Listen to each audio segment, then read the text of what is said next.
Une odeur délicate, bientôt enfermée dans un flacon. Depuis des siècles, à Kanauj, dans le nord de l'Inde, les agriculteurs cueillent des pétales pour les distilleries locales. Leur spécialité, les huiles essentielles. Seuls des ingrédients d'excellente qualité permettent de fabriquer ces parfums raffinés qui font la réputation de la ville. Les roses de Kanauj sont très célèbres parce qu'ici les propriétés de la terre, l'environnement et les conditions climatiques sont parfaits. Une fois cueillis, pétales et feuilles sont distillés selon un procédé vieux d'1 millénaire.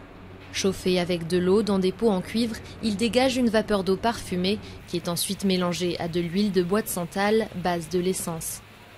Mais ce procédé minutieux qui dure plusieurs mois se fait de plus en plus rare. Ces 10 dernières années, le nombre de distilleries traditionnelles en Inde est passé de 700 à seulement 150. Beaucoup de parfumeurs utilisent désormais des alternatives chimiques moins chères pour diminuer les coûts de production au détriment de la qualité. Ils ne peuvent pas rivaliser avec les méthodes traditionnelles.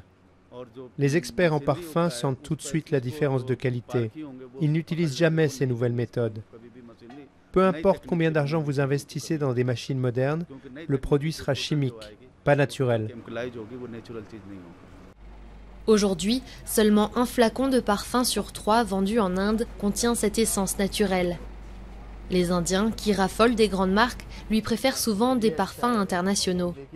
Mais ici, dans l'un des quartiers musulmans de New Delhi, les fragrances faites maison sont plus populaires que jamais. L'islam interdit de porter des parfums à base d'alcool et les clients sont prêts à payer plus de 150 € pour un petit flacon de leur senteur préférée.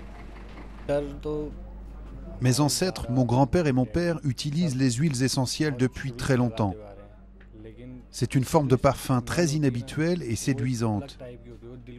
C'est très évocateur et ça touche le cœur. C'est pour ça que j'en utilise beaucoup, surtout pour marquer la fin du Ramadan. J'utilise différents types d'huiles essentielles.